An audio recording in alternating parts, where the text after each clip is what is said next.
صاحب الشغل مرضاش يشغلني أنا وأختي غير لما نروح المخزن، ولأن الظروف كانت أقوى مننا وافقنا. ودي كانت لأول مرة نعمل حاجة زي كده. صاحبة القصة بتقول اسمي هناء وأختي اسمها ندى. حاولنا كتير جدا نكون أقوى من الظروف وأقوى من الأيام، لكن الموضوع ما كانش بالسهولة دي. الموضوع كان صعب أوي بعد وفاة والدي ووالدتي، وأنا وأختي شباب على وش جواز. أختي عندها 18 سنة وأنا عندي 20، لكن الصراحة ما كناش لسه لا اتخطبنا ولا اتجوزنا. أنا كنت في الكلية فاضلي سنة، وأختي كانت مخلصة الثانوية العامة.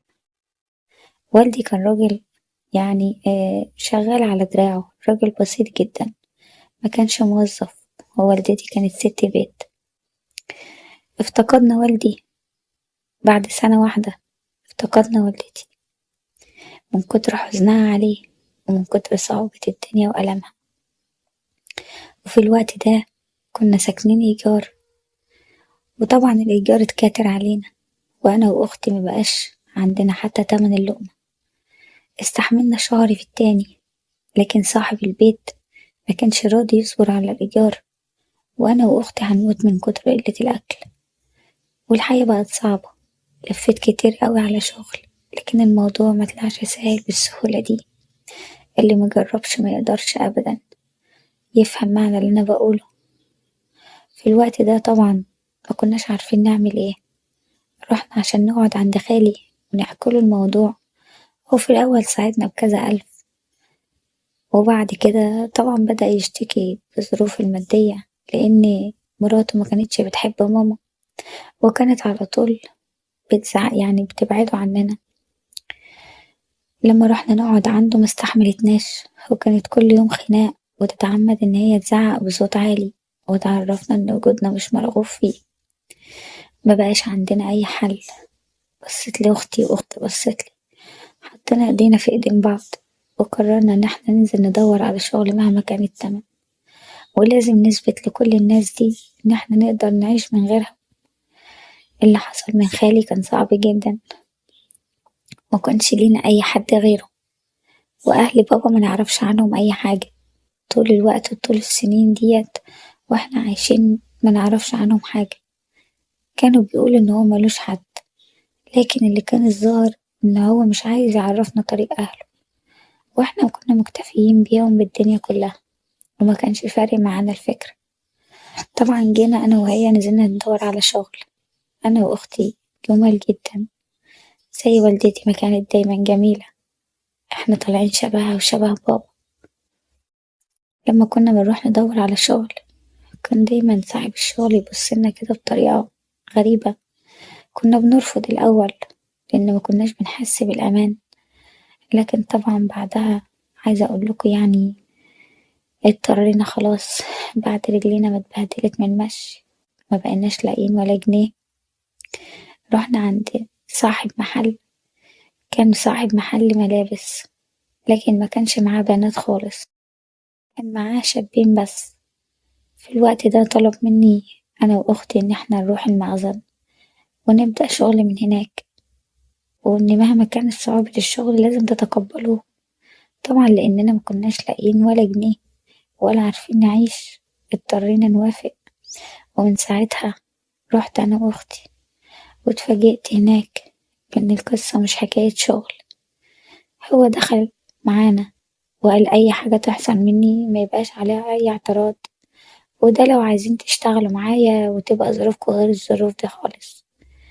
ولقيت نفسي أنا اللي ابتدى بيا، واضطريت إن أنا أسكت، لكن طلبت منه إن بلاش أختي وخليها طبعا هي يعني تكون أفضل مني، بلاش احنا الاتنين، كفاية أنا.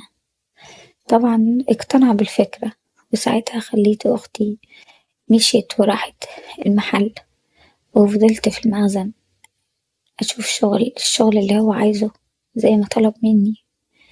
ودي كانت لأول مرة يحصل معايا كده، وساعتها عرف إن أنا كنت لسه يعني بنت، وكان باين على ملامحه كده الاندهاشة.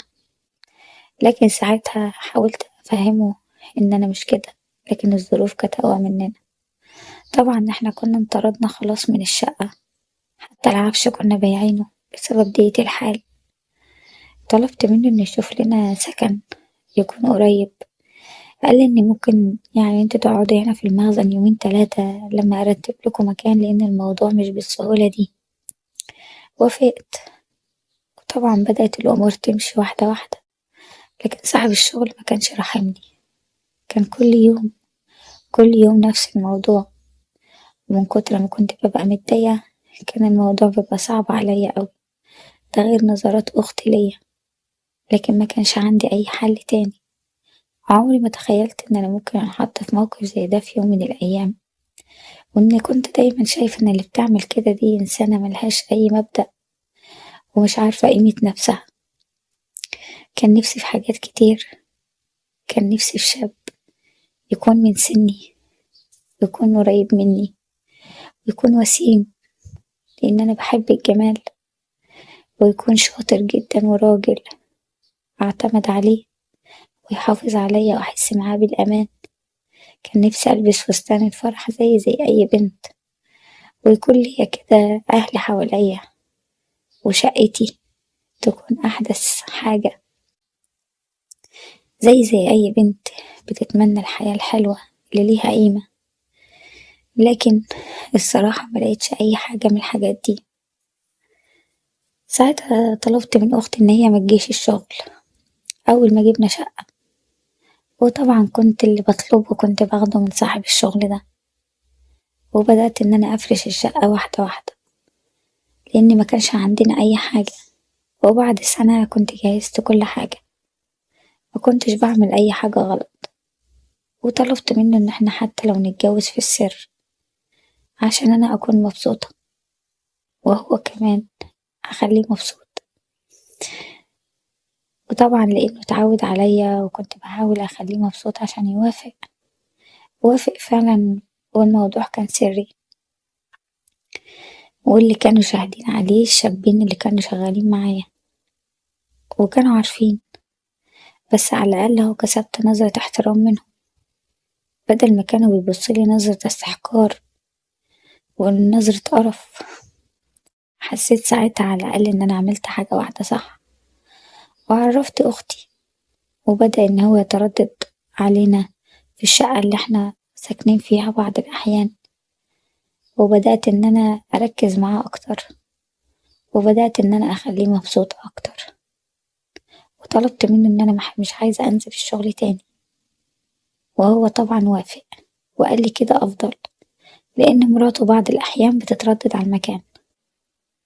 في الوقت ده كان بيجيلنا بس كل يوم كده ساعتين، ممكن بقى إن هو يجيب معاه الأكل والطلبات بتاعتنا. خلت أختي كملت عالمها، لأن كنت عايزة أشوف فيها اللي ما شفتوش في نفسي. ما كانش فارق معايا نفسي قد ما كان فارق معايا إن أنا قدرت إن أنا أعدي المحنة دي من غير هي ما تخسر نفسها. كملت تعليمها، وأنا فضلت مع الشخص ده حوالي 3 سنين. بس في ال3 سنين دول كنت بحاول أأمن نفسي منه على قد ما أقدر. يعني الهدايا، مبلغ أشيله على جنب. بدأت إن أنا أطلب منه إنه يجيب لي شقة ولو صغيرة في أي مكان، بس بلاش إيجار عشان مش حاسة بالأمان. في الوقت ده طبعا بعدها بفترة قدرت إن أنا أعمل كده. وكمان كان جايب لي هدايا، قلت له ممكن أستغنى عنها وأساعدك وتجيب لي المكان الصغير ده. وقدرت فعلا إن أنا أخليه يجيب لي شقة كانت أوضتين بس كده وصالة، في مكان يعني على قد مش وحش. بس المهم إن حاجة تبقى أمان ليا ولأختي، لأن إحساس السكن ده إحساس وحش جدا. وبرضه موضوع مش سهل إن ميبقاش ليكي مكان إنك تعيشي فيه. مشكلة الأكل والشرب هي بتبقى سهلة، أو بتقدر إن تمشي الدنيا فيها، إنما الموضوع ده كان فعلا صعب. وعشان خاطر أنا كنت فاهمة قد إيه احنا عانينا منه كنت بحاول أأمن نفسي من ناحيته. الصراحة بدأت بقى إن أنا إزاي أتعلم أتقبل الوضع اللي أنا فيه، على فكرة كان سنه فوق ال50 سنة، لكن كان شديد جدا وكان قوي ولا شاب عشريني. لكن طبعا كان الموضوع صعب برضه، يعني لا من سني ولا زيي. مراته لما شفتها كانت يعني ست شكلها صعب جدا، وكانت سمينة بطريقة غير عادية. طبعا في الوقت ده أنا عمري يعني ما كنت أتخيل إن هي صعبة كده، لكن قدرت أفهم إن هو كان متجوزها لأنها بنت عمه وكان عندها فلوس كتير، وإن هو مستحملها عشان الفلوس وكده، وإن هو دايما كان عايش حياته بطريقته. لكن الصراحة بعد ما قابلني قال لي إن انتي خلتيني طول الوقت مش محتاج لحد غيرك، ومبسوط معاكي جدا، وعشان كده أي حاجة انتي عايزاها أنا هعملها. قلتله خلاص، لازم تأمن لي مستقبلي لو حابب إن أنا أكون معاك دايما. طلبت منه إن هو يفتح لي مشروع، وإن يعرفني على التجار اللي هو ممكن إن أنا أجيب منهم البضاعة، وإنك تساعدني فعلا إن أنا أقف على رجليا عشان نفضل مع بعض. وساعتها طبعا رفضت، لأني قال لي أنا بغير عليكي جدا وبحبك، ومش عايزك تتعاملي مع أي حد. من الآخر كده أصلك جميلة، وأي حد هيشوفك هيطمع فيكي، وخايف إن انت تسيبيني، وأنا حبيت معاكي كل حاجة. في الوقت ده طبعا عملت نفسي إن أنا متضايقة، وقلتله خلاص احنا كده مش هنكمل مع بعض. قال لي إن أنا كده مش هسيبك برضه. المهم زعلت منه، وفضلت أستخدم أسلوب إن أنا مخليهوش مبسوط معايا. وفعلا بعدها بدأ قال لي إن انت عايزة أي حاجة هعملها لك، المهم إنك ترجعي الدنيا زي ما كانت وتخليني مبسوط. بدأت الدنيا هنا تمشي، وبدأت أفتح محل صغير، وفعلا ملهولي بضاعة، وبدأت أشتغل، وبدأ يعلمني إزاي إن أنا أتعامل مع الناس وأعرفهم عليا. وهنا بقى كان أسلوبي مختلف، قلت إن أنا لازم يكون ليا طريقة تعامل مع كل حد بتعامل معاه، وأعرف قيمته كويس. مشيت الدنيا واتعرفت على ناس كتير، وكنت الصراحة بستخدم جمالي يعني وأنوثتي في بعض الأحيان، وده طبعا سهل عليا حاجات كتير أوي في الشغل. بدأت أكبر والشغل يكبر، أما الشقة الصغيرة دي اتبدلت بشقة كبيرة أوي، وكانت هي المأوى ليا أنا وأختي. حاولت أأمن نفسي على قد ما أقدر. أختي خلصت كليتها، كان نفسي طبعا أشوف لها جوازة حلوة وأجهزها وأفرح بيها. عملت كده فعلا، بعد ما تقدم لها شاب كان معاها في الكلية، قالوا ناس كويسين لكن ما عندوش أي مادة. ساعدتهم وجبت لها شقة وكتبتها باسمها، وبدأت فعلا أساعدها إن أنا أجهزها لها. وقفت جنبهم وخليته كمان يشتغل معايا، خليت جوز أختي يشتغل معايا، وظروفهم كانت أحسن حاجة، كنت معيشاها ملكة. ودي بقى كانت أسعد حاجة مخلياني مبسوطة، ومخلياني أسعد واحدة في الدنيا، إن طول الوقت قدرت إن أنا أقف على رجليا. وبدأت مرات خالي اللي ما كانتش طايقانا في بيتها إن هي تجيلي المحل وتتفرج على الحال والوضع اللي احنا بقينا فيه، لدرجة إن أنا عملت لها عزومة كبيرة أوي هي وخالي، وجبتهم في الشقة عندي عشان يشوفوا شقتي، ويشوفوا الفرش اللي فيها، ويشوفوا الموقع اللي أنا عايشة فيه. اللي عملوه معايا ما قدرتش أنساه ولا لحظة، وكان طول الوقت قدام عينيا. تخليهم عني كان مخليني طول الوقت مش قادرة أنسى أي حاجة من اللي حصلت، لحد ما حصل شيء أنا ما كنتش حابة إنه يحصل في يوم من الأيام. طبعا كل ده كان مقابل إن أنا أفضل معاه، لأن هو حبني واتعلق بيا. لكن أنا كنت طول الوقت ليا أهداف. أما حققت كل أهدافي حسيت إن أنا متضايقة، وإن نفسي أحب ونحب زي أي إنسانة، بالذات إن أنا لسه تلاتينية، يعني نفسي إن أنا يكون عندي بيت وحياة وزوج زي أختي. لكن كان جوزها طول الوقت مركز معايا، وطول الوقت مش قاعد ساكت، لحد ما في يوم طبعا يعني كان جايلي بالصدفة، وكان جوزي عندي. وطبعًا افتكر إن أنا يعني ماشية واخدة راحتي، لكن ساعتها اضطريت إن أنا أقول له إن هو جوزي. في الوقت ده طبعًا عرف إن هو متجوز، وبدأ يطلب مني فلوس مقابل إن هو ما يروحش يحكي لمراته، وبقيت مش عارفة أعمل إيه، لو اشتكيته لجوزي هيبهدله، وطبعًا برضه ده يخص أختي، وأنا محبش أختي تبقى متضايقة. حاولت أتكلم معاه لكن أسلوبها كان وحش جدًا معايا، اتكلمت معاه لكن فعلًا هو مقدرش كلامي، مبقتش عارفة أعمل معاهم إيه، مفيش أي تقدير للموقف اللي أنا فيه. طبعًا حاولت بكل الطرق إن أنا أبعده عن جوزي خالص، لإن جوزي صعب وأي حد يقرب مني مجرد إنه يعمل مشكلة أو يخليه يخسرني، الموضوع ده بالنسبة له حاجة مستحيلة.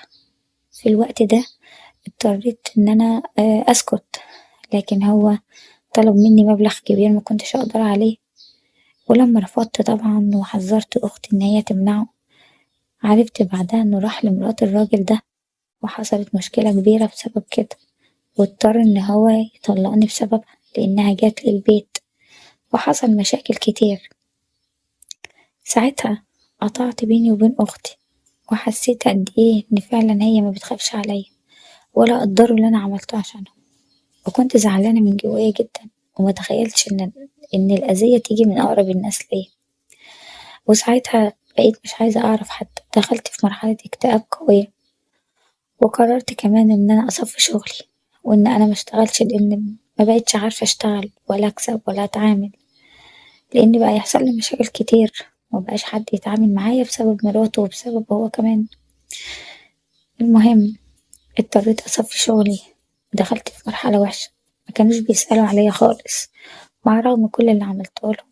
حياتهم مستقرة، جابت أولاد، جوزتها الإنسان اللي هي بتحبه، أمنت لهم مستقبلهم، وقفت جنبهم، لكن أنا مفرقتش معاهم، والموضوع بالنسبة لهم كان عادي. المهم في الوقت ده عايزة أقولكوا حسيت قد إيه إني كنت متضايقة، كنت نازلة أتمشى في يوم قابلت شاب من اللي كانوا شغالين عند جوزي زمان، اللي كانوا متضايقين مني، وفيهم واحد لأول مرة اعترفلي بحبه، وقالي إن هو حبني من أول ما شافني، وإنه كان متضايق جدا من اللي كان بيحصل معايا، لكن الصراحة الموضوع بالنسبة لي كان صدمة، وأنا ساعتها مكنتش يعني كويسة، كنت تعبانة جدا، تعبت جدا وأنا برا، لكن هو وصلني وفضل جنبي وجابلي دكتور واطمن عليا، ومن بعدها طبعا بدأنا نتكلم كتير، وكان قلقان عليا جدا وشوفت عينه كلها حب. حسيت قد إيه إن أنا فعلا نفسي أعيش حياة مستقرة، لكن الماضي اللي حصل كنت متضايقة منه، ولما سألته عرفت إن هو متجوز، وبالنسبة لي دي كانت صدمة عمري، إن هو فعلا متجوز، يعني إن أنا هكون الزوجة التانية، وبرضه هكون في السر. حسيت قد إيه إن أنا متضايقة، متضايقة من القدر، ومتضايقة قد إيه إن الظروف دايما ضدي، ومش مساعداني إن أنا أكون مبسوطة، وإني أكون زي أي بنت بتتمنى حياة مستقرة. رفضت الصراحة، لكن هو اتحايل عليا كتير جدا، وطلب مني إن احنا نكون مع بعض، لكن أنا في الوقت ده مكنتش حابة أعيد التجربة تاني. كان كل فترة بيسأل عني ويتردد عليا، وكان كل أمله بس إن احنا نكون مع بعض، لأنه فعلا بيحبني بجد. أنا مقدرش أقول إن أنا حبيته، لكن كنت بحس معاه بالأمان، لكن بجد مش عارفة أوافق ولا لأ، الموضوع مضايقني.